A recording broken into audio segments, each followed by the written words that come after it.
Welcome to the next podcast. I have with me now Brian Traskos, who's from the Somatic Coaching Academy. I'm really excited to talk to Brian. I was listening to his and Arnie podcast not too long ago, and I was really excited because Brian has his own experience of back pain, but he's also an incredibly knowledgeable guy who can explain pain science like I've never heard anyone explain it. So he rang a double bell for me and he graciously agreed to come and have the chat. So welcome, Brian. It's so really cool to have you here. Marion, thank you so much for having me here. I'm super excited to have the conversation and support your listeners and the people you're working with in whatever way that I can, especially dealing with back pain, because I personally know how trying it can be to be having that lived experience. Yeah. So can you just share with the listeners a little bit about you and then dive into your back pain story? Yeah, for sure, for sure. So I'm the co-founder of the Somatic Coaching Academy with my wife and partner Ani, as you mentioned. I'm the co-creator of the sensation-based motivation coaching method is what we teach at the academy. But by training like 30 plus years ago, I'm a physical therapist and trained also as a massage therapist and manual practitioner. And so I've been through the whole kind of the exercise PT world, been trained in that. I've been trained in body working, trigger point, myofascial, um, corrective maneuvers, manipulative processes, all those kinds of things. So I'm a manual therapist, exercise therapist, and a lot of that came in my search for, hey, how do I help myself with my own back pain, and also in working with patients over the past 30 plus years as well. I've kind of been on a journey of just trying to find whatever I could do to be helpful to people. And that's taken me into a lot of different realms of training, which I've been really grateful for. And it sounds like now when we go and explore from all those diverse perspectives, we end up centering back on some core themes or some core, everything links, I find, when I go exploring in different sciences and different realms, everything somehow feeds back into this centered path that makes a lot of sense. So, yeah, talk us to us about your back pain. I believe it started when you were like 14. Yeah, so I was pretty young at 14 years old, and I still remember the very incident of the when I felt back pain for the first time. When I was 14, I was lifting weights as a 14-year-old, and I was lifting pretty heavy, heavier than I probably should have. And in hindsight, I was really like lifting these really, really heavy weights because it was a coping mechanism that I was using to deal with the pain of losing my grandmother, my paternal grandmother, who died when I was 14 years old. And I was very close to her. She was very important to me in my life for so many ways. I mean, I could talk about that for days in and of its own, but I felt that loss very, very deeply, and I Mm. felt the way that she passed away. She died of cancer, and back then in the 1980s, the cancer care was very it was like stone age really compared to today. Mm. So cancer care was really about chemotherapy, and is the chemotherapy going to kill the cancer or going to kill the patient first, was basically how it was kind of at the time. There was no palliative care, so she suffered pretty terribly, and it was heartbreaking for me. Didn't have 14 years old. I didn't really have the capacity, the skills to process kind of what was going on. And so dealing with it afterwards, I was just kind of punishing myself, I think, in a lot of ways, punishing my body in a Mm. lot of ways, maybe in some ways to feel more symbiosis with her, maybe what she experienced, but Mm. definitely to dampen my own pain of loss as well. And Mm. that really resulted in a pretty major back pain experience I had as a young person. Mm. And can you remember what the process was when you had the back pain? Did you go to therapists? What was that like? Oh, so when I was 14, no, I basically just hid it. I Okay. basically just hid that I was in pain. Mm. And that kind of became my pattern, if Hmm. you will, moving on through my early adult years. And even as a physical therapist, I tell these stories how, you as a physio too, Marion, there's probably some days where you feel like your patients are in better shape than you are. I don't know if you've ever had like that kind of experience where you're like in so much pain in the clinic. I'm going into work in so much pain. And I'm thinking to myself, my patient probably right now feels better than I feel in my body. I And, I would say but maybe not. hiding that. Yeah, maybe not. I've certainly experienced that from a emotional place. I've been Mm, in a really not a great place emotionally, going in and having, having to or choosing to mask up yeah. to, be what that person in front of me needs. And then ironically, at the end of the day, walking out thinking, wow, I feel a lot better than when I started. But yeah, physically not so much, but certainly from a different perspective. Yeah.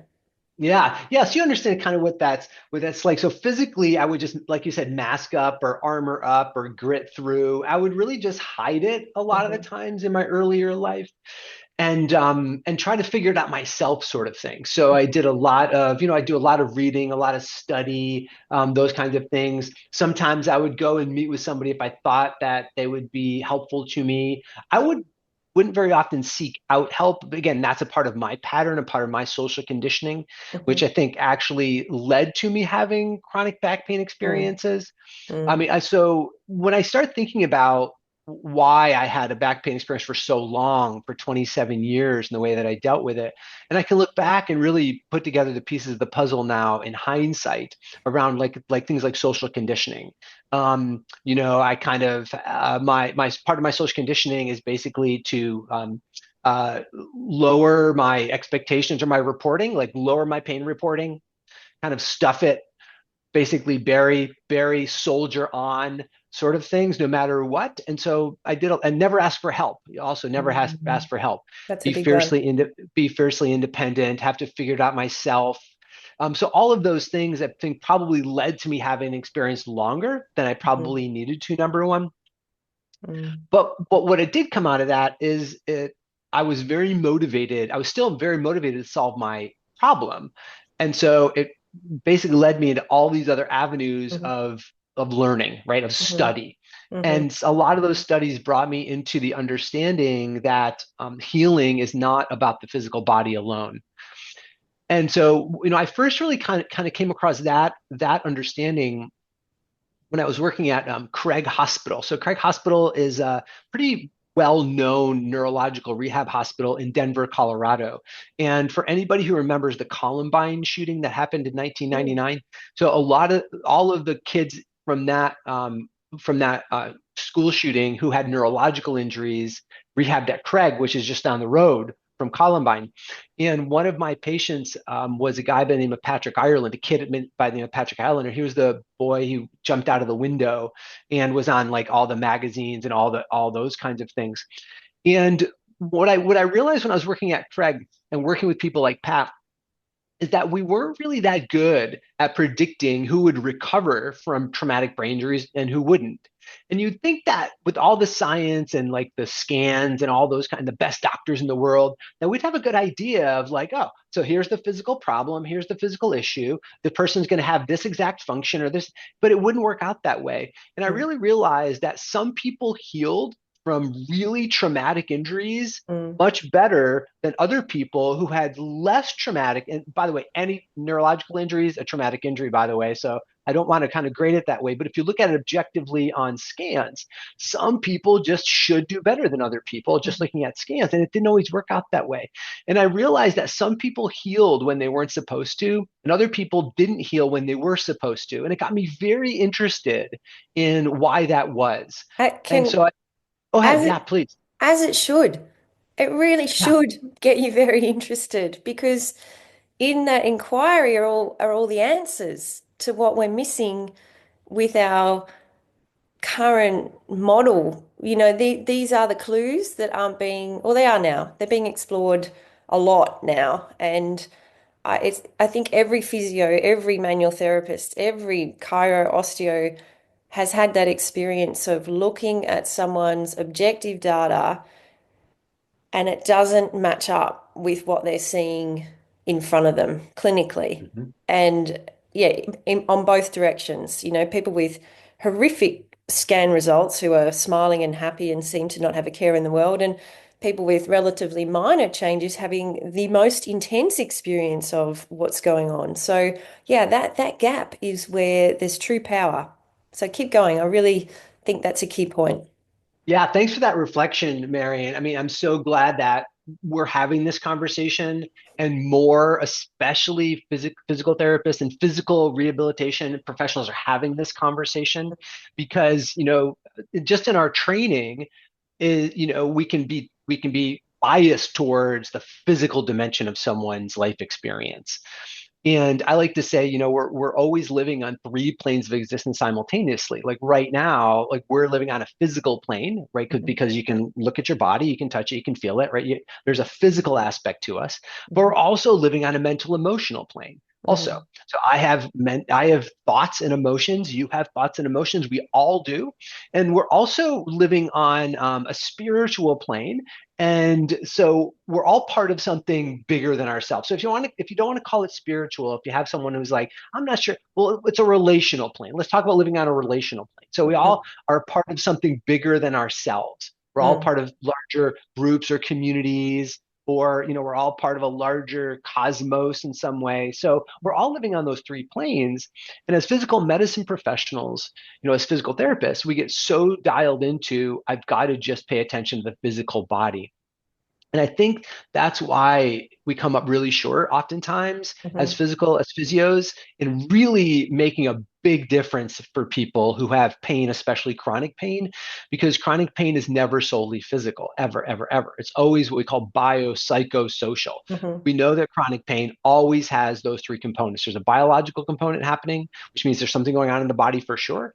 But there's also definitely a psychological component. So we could call that the mental, emotional component. Mhm. And then there's always a social component. There's always a relational component going on with that. And that's getting more and more established in care, which is really, really great. It's getting more and more established in the research, I should say, which is really, really great. I think where we're kind of the slowdown right now is dissemination Mhm. of that knowledge into practice to Mhm. really help and empower physical medicine professionals to be able to use all three aspects of those components to really help people heal. But I think you're right. The inquiry comes when we're like, something isn't lining up here. Something doesn't make sense.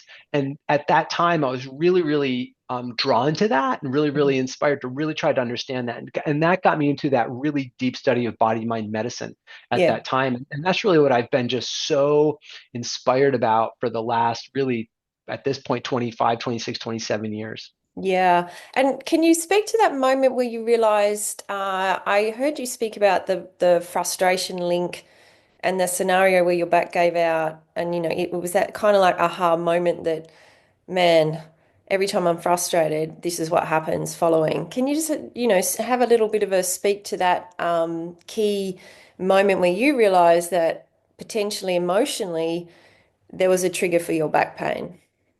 Yeah, I wish I wish I could say that it happened sooner than later, but it was really years of episodes happening to me Hmm. that finally crept into my awareness. And it was like this slow creep. I would notice that I would end up with a back episode where I'd get like a knife stabbing in my back or lightning bolt or something, and I would feel frustrated. But oftentimes I would equate the frustration to happening because I hurt my back. Like I Hmm. thought that the back episode happened first and the frustration happened second. So Hmm. for a long time, I was like, of course I'm frustrated. I can't get off the floor. I'm stuck on the couch. I can't, right? I want to do all these things. And it took a couple of years or a couple of just being aware of that Hmm. until that one day I was walking. I remember it clear. I was walking in my driveway and there was a piece of paper or something in the driveway. And I was just about to go pick it up. And on the way down to pick it up, I noticed how frustrated I was that I was the one who had to pick up the piece of paper, even though I wasn't the only one living in the house. It's like, why is no one else picking up the piece of paper in the yard? Who left it here? Like all that internal talk. And I could feel that frustration building as I went to pick it up. And then when I got that lightning bolt in my back and ended up on the ground in the driveway, I was like, huh, I think there's maybe something here with that frustration. course, I had to heal. And then it was another episode later where I was doing this work party with some friends, and got frustrated again lifting a barn, piece of a barn off of the ground. And that's when I was like, sure, that's what the problem was.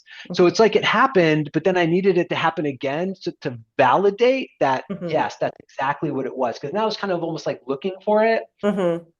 but it happened again so quickly that I wasn't able to stop it at that point. So then going forward from there, I was really starting to pay attention that when I got frustrated, I would kind of pause and slow down, take some deep breaths, especially if that frustration also was occurring at the time where I was doing heavy physical activity, like Mhm. picking things up. Mhm. So it took me a little while to get to that point, but once I got to that point and I validated it, I was like, oh my God, there really is something there. And so I didn't know the deeper reasons for that at that point, Mhm. but I did know that there was definitely an emotional connection with the physical pain that I was experiencing for sure. And don't you love that it sounds like that was an opportunity? Your body was offering you this little feedback mechanism. When I'm frustrated, this is what my body does, almost as an invitation for you to pause and, like you say, deep breathe and become curious about that particular feedback cycle going on within you, ultimately so that you could release it, feel it, make peace with it, whatever needed to happen, move it through you so that you could create space for bigger and better things. And it was an opportunity to deepen that internal relationship with yourself. And I often see back pain as that. It's feedback that something needs to be looked at, and it might be the belief, it might be the thinking, it might be the feeling. They're probably all linked. You'd know better than I. It might be a movement pattern that could be up leveled. I, I think that reframe of pain as nothing wrong. Pain is an invitation to know thyself on a deeper level is a really lovely starting place for someone in pain. I 100% agree, Marion. I love that. I love that philosophy, and I love the way that you're looking at it like that, because that is the truth. That's the next level truth. And as Mhm. we go through kind of levels of awareness, as Mm. people experience chronic pain in our lives, it's like that first level is that, hey, I'm in pain, like something is happening to me. Yeah. That's typically the first level. Like my body is doing something to me, and Hmm. I lived like that for a long time, and then I had to kind of get past that point and say, well, okay, so what if that's true? If that's true, what is my body doing and why is it doing it? I had to have a greater level of curiosity about it. Hmm. Eventually getting to the point where saying, well, there's really an opportunity here. My body is trying to tell me something. Hmm. I don't know what it's trying to tell me, but I know it's trying to tell me something. And Hmm. so as we go through these levels of awareness, it's really important to kind of mark them and go, okay, I'm at another level of awareness now. Hmm. I'm no longer a victim to my body. Now I'm in communication with my body now. I'm trying to understand what's Yeah. going on. It's a whole different level of And relationship with yourself. 100%. And that's where the power starts because, if you really trust that it's giving you everything you need for your own growth and development and you make peace with it and you love it back into it's that relational internal being sort of externally visualized through our physicality that I just think there's a lot of true power in that. Mm, So yeah. you were a physio. You clearly could see that standard physio approaches weren't working for you, Right. which is quite. I've had that moment as a physio just going, this really doesn't work. This is not working. I mean, I think I'm okay as a physio, and people just aren't getting better. There's more to it. I think that's a big moment as a therapist when you realize that the model we've been taught has a lot of missing pieces and that you have a choice as a therapist to go and plug them up with whatever reference works for you, but you're a physio at this point and you're having recurrent back episodes with all the knowledge that you have. You're meant to be able to fix it if you're a physio. Where did you come to on that journey of uh your relationship or your understanding of your own profession that you'd chosen to study by that point? Yeah, so I'm in the same boat, man. I got to a place where I was like, so this isn't working. And it was really important to me that, so integrity is just really important to me. So a couple of things are happening. I felt out of integrity that I couldn't even help myself, Hmm. and other people were coming to me for help. And so I knew that if I couldn't help myself to some level, I was going to be of limited to help to them. And it was really important that I was able to help other people. So for me, when I got to that point, I started to investigate really more Eastern philosophies, Hmm. more Eastern medicine philosophies, because I realized that they really look more holistically at the body, right? Hmm. The Western world, we really look at the body as like a machine. Hmm. And in the Eastern world, the body is more looked at like a garden. Mm. That there's relations, there's symbiosis that happens in a garden that doesn't Hmm. happen in a machine. In a Hmm. machine, you could take a part out and replace a part, and off you go. Hmm. But in a garden, if you take out the I don't know much about gardening, but if you have aphids on tomato plants, if you have certain plants in the garden with the tomatoes, then those will actually attract the aphids off the tomatoes and potentially kill the aphid, right? There's all these symbiosis that happen in a really healthy garden. And Hmm. the Eastern medicine looks at the body like a garden. It looks at it much more kind of holistically.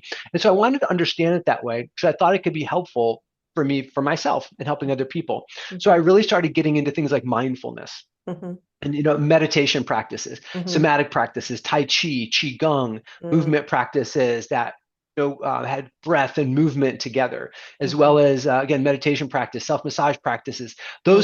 those sorts of things, using acupressure, all that kind of stuff to really start having a different relationship with my energy, with my Hmm. energy body, or Hmm. even the way that my physical body used energy within itself. And Hmm. when I started making those changes, something in my mindset kind of shifted. Hmm.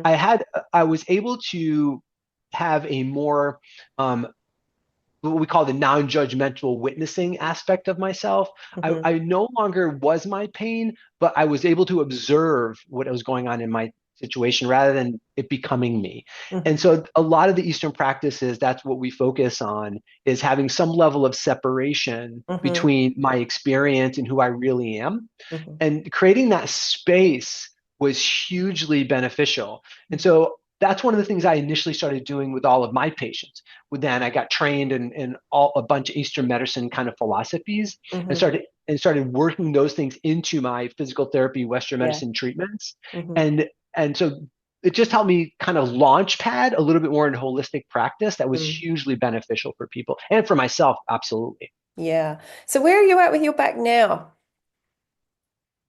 I have, as far as the frustration related back pain, that is gone. I Right. have not experienced any. I resolved that in 2013. Yep. So between ages 14 and 41, so 27 years in there, Yeah. I had again those episodic back pain issues, Mhm. and that's been gone since 2013. I have not had in the last, well, this is 2025 now. So what's that, 12 years? I've Yeah. not experienced in 12 years a single episode of frustration related back pain. Now, I've strained my back playing pickleball with my teenage son and skiing. I've Mm. like actively related kind of back strain that Yeah. gets better because Yeah. it heals, I stretch and that kind of stuff. But as far as the chronic episodic stuff, totally resolved. Absolutely totally resolved. Yeah, that's great.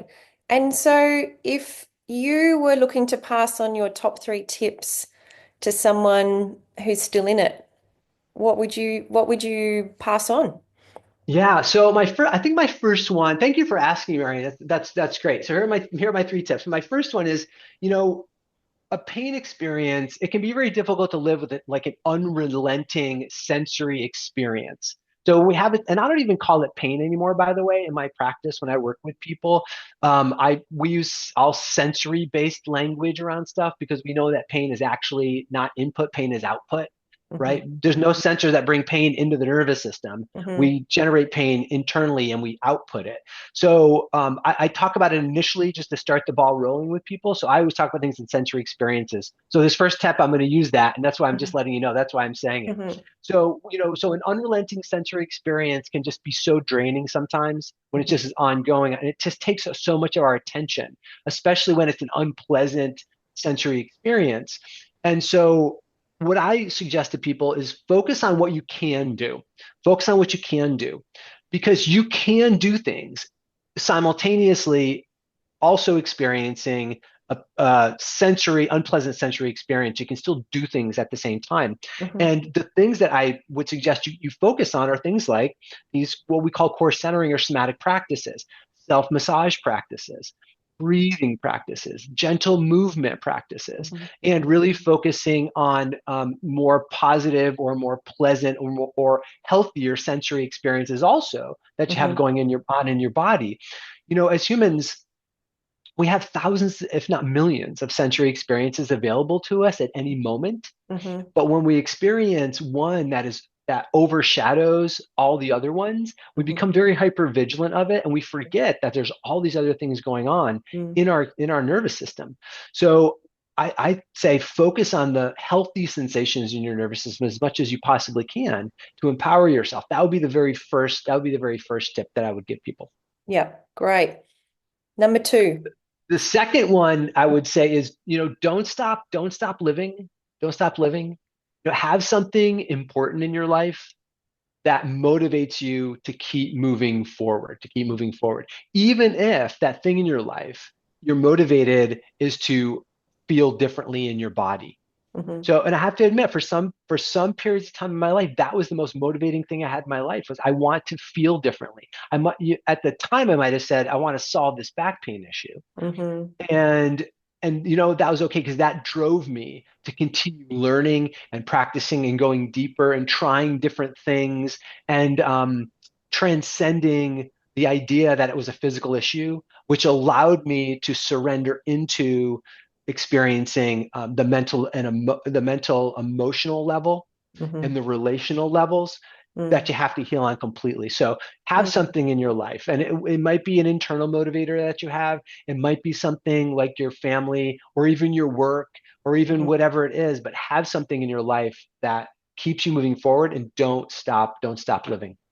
Yeah, and that's a key one because if the body doesn't have anything to generate energy for, it tends to not bother.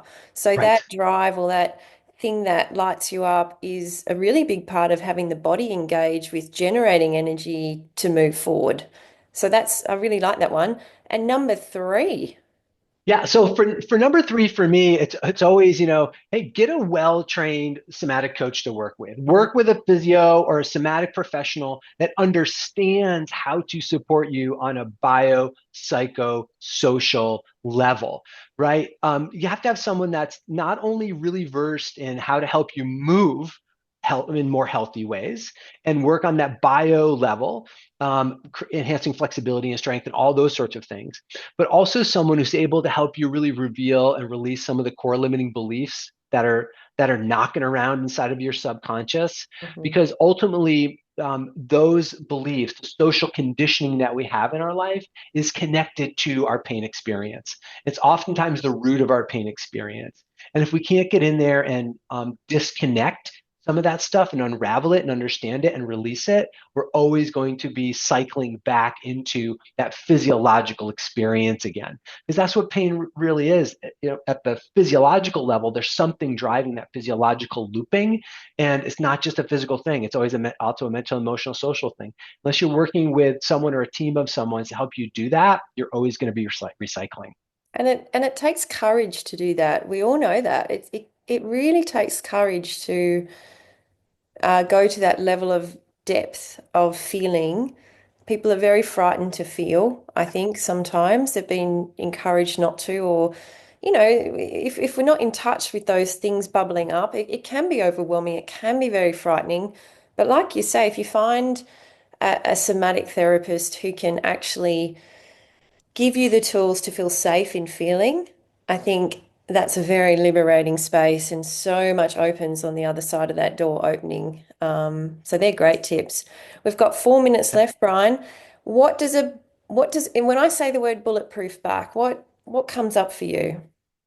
Well, so for me, I think the ideas of flexible and strong are definitely things, but even more importantly than that, Marion, I think for me, it's to feel confident, Mm, free, and fully expressed in my movement. love So when that. I think about my spine, I need to be fully expressed.